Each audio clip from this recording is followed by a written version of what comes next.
है आज के मैनेजमेंट के साथ जुड़ने का। कॉर्पोरेट कनेक्शन में आज बात होगी अशोक लेलैंड की, जो ऑटो सेक्टर में एक जाना माना नाम है। पीएम मोदी के जीएसटी रिफॉर्म के ऐलान से ऑटो सेक्टर को आखिर कितना फायदा होगा, जून तिमाही के नतीजे पर भी हम बातचीत करेंगे। डिफेंस सेक्टर को लेकर कंपनी की योजनाएं क्या है, आगे के लिए ग्रोथ आउटलुक क्या है, इन सब पर विस्तार से बातचीत के लिए हमारे साथ मौजूद हैं अशोक लेलैंड के एमडी सीईओ शिनू अग्रवाल। आपका स्वागत है इस पेशकश में। और चलिए यहाँ पर जीएसटी रिफॉर्म्स को ही हम लेकर चलते हैं। यहाँ पर किस तरह से आपको लगता है कि रिप्लेसमेंट ऑफ एमएचसीवीज, स्पेशली अगर हम फ्लीट मॉडर्नाइजेशन की बात करें, तो उसको एक ट्रिगर मिल सकता है?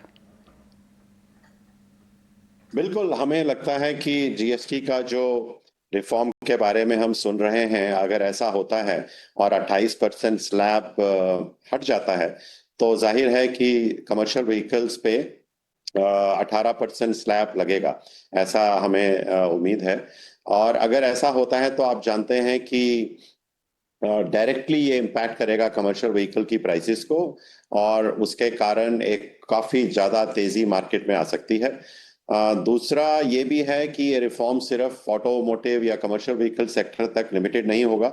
इससे काफी और सेक्टर्स में भी बूस्ट मिलेगा, जिसकी वजह से इकोनॉमी में ओवरऑल इंप्रूवमेंट होगी, जिसकी वजह से कंजम्पशन में इंप्रूवमेंट होगी। और जब कंजम्पशन में इंप्रूवमेंट होगी तो ओवरऑल जो ट्रैफिक है, जो फ्रेट का ट्रैफिक है, वो बढ़ेगा। तो दोनों तरीकों से, चाहे वो एक्स्ट्रा फ्रेट हो, एक्स्ट्रा ट्रैफिक हो, एक्स्ट्रा लोड हो, या फिर रिडक्शन ऑफ प्राइसेस हो, आई थिंक ये बहुत अच्छा एक समय है सीवी इंडस्ट्री के लिए अगर ऐसा होता है। दूसरा, हम ऐसा भी सुन रहे हैं कि आरबीआई भी कुछ ऐसा सोच रहा है कि ऑटोमोटिव सेक्टर में जो क्रेडिट सप्लाई है, जो क्रेडिट फ्लो है, जो क्रेडिट एक्सेस है, उसके बारे में कुछ किया जाए। अगर वो भी हो जाता है साथ में जीएसटी के, तो मुझे लगता है ये बिल्कुल सोने पे सुहागा होगा। आप जानते हैं कि हमारी जो सीवी इंडस्ट्री में जो एजिंग है फ्लीट की, वो ऑल टाइम हाई पर है, जो कि 10 साल के आसपास है। और ऐसा पहले कभी नहीं हुआ हिस्ट्री में, हमेशा ये फ्लीट का एजिंग हमेशा 7, 7.5, 8 साल रहता था। तो हम सोच ही रहे थे, आई थिंक इंडस्ट्री भी एक्सपेक्ट कर रही थी, कोई ऐसा ट्रिगर चाहिए इंडस्ट्री को कि वो जो हिडन डिमांड है, वो जो लेटेंट डिमांड है, वो एकदम से निकल कर सामने आए। और हमें लगता है कि जीएसटी रिफॉर्म के साथ या आरबीआई के क्रेडिट सप्लाई पॉलिसी के साथ बहुत मुमकिन है कि वो डिमांड सामने निकल कर आ सकती है। डिफेंस बुक क्वालिटी की हम बात करते हैं, यहाँ पर 1000 करोड़ प्लस है, लेकिन अब कितना पोर्शन इस बुक में से आप एग्जीक्यूट कर रहे हैं FY26 में, और कितना जाएगा FY27 में? और इसी के साथ साथ मार्जिन्स यहाँ पर बेस सीवी के मुकाबले अगर हम देखें तो किस हिसाब से शेप अप हो रहे हैं?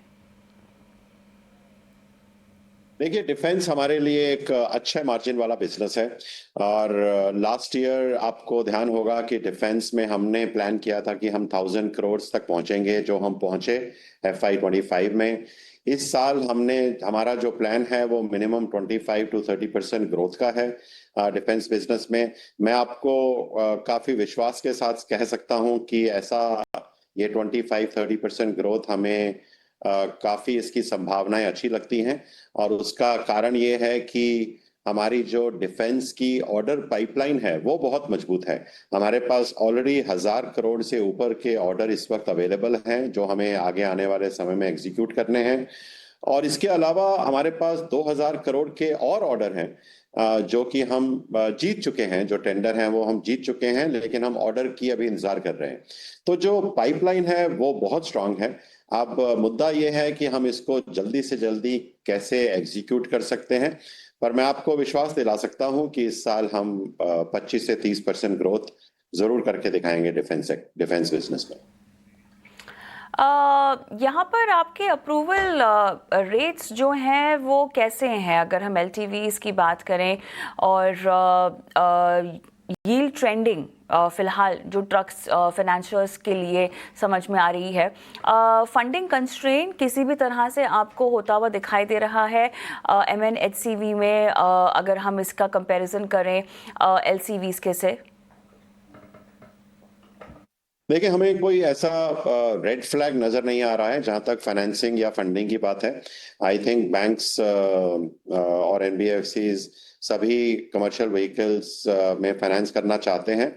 नॉर्मली ये ऐसा समय है, जुलाई, अगस्त, सितंबर, जहां थोड़ा सा एक रुकावट आती है हमारी इंडस्ट्री में, क्योंकि मॉनसून से जो भी प्रभाव पड़ता है उसके कारण थोड़ा फ्लीट का यूटिलाइजेशन कम हो जाता है और थोड़ा सा स्ट्रेस दिखाई देता है। लेकिन मुझे लगता है कि ये टेम्परेरी है।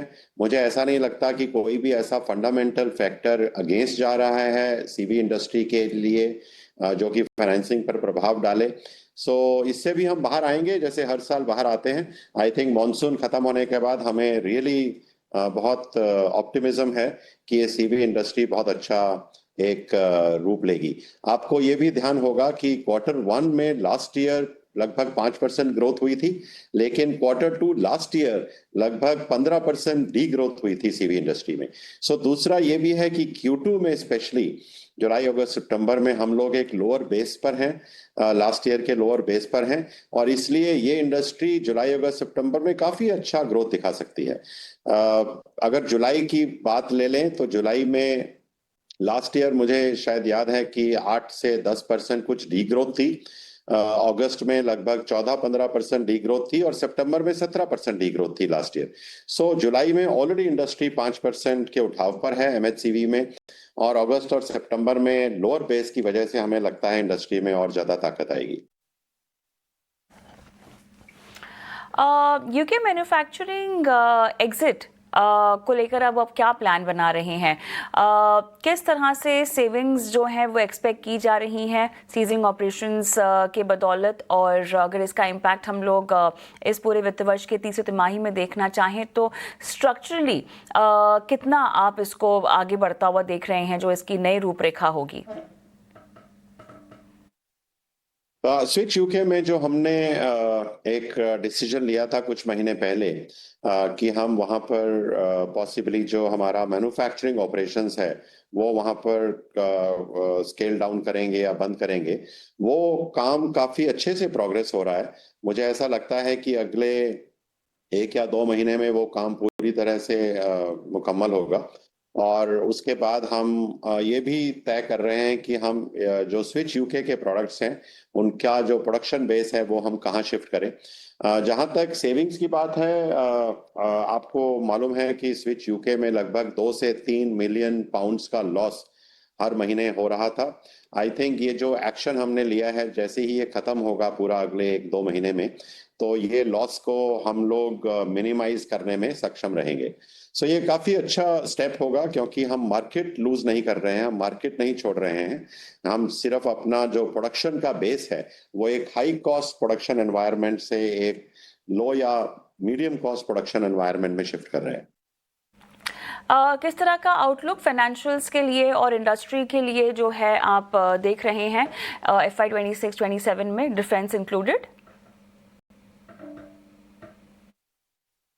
देखिए, जैसे मैंने कहा आपको, ये साल में हमने पहले ही कहा था कि हम लोग मिड सिंगल डिजिट ग्रोथ की अपेक्षा करते हैं एमएचसीवी इंडस्ट्री में। पहला क्वार्टर ने हमें काफी अच्छा कॉन्फिडेंस दिया है, बिकॉज लास्ट ईयर पहला क्वार्टर 5% ग्रोथ पे था, और हालांकि इस साल Q1 में थोड़ा सा डी ग्रोथ दिखाई दिया है, लेकिन अगर वो हाई बेस के हिसाब से देखें तो उसमें कोई कंसर्न की बात नहीं है। Q2, जैसे मैंने कहा, ओवरऑल इंडस्ट्री लगभग 14-15% डाउन थी पिछले साल, तो Q2 एक बहुत अच्छा क्वार्टर रहने वाला है ग्रोथ के एस्पेक्ट से।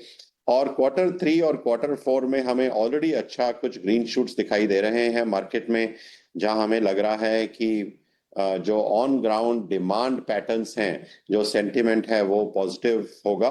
जैसे ही बारिशों का सीजन समाप्त होगा, हमें लगता है कि सीवी इंडस्ट्री एक पॉजिटिव मोमेंटम पर चलेगी।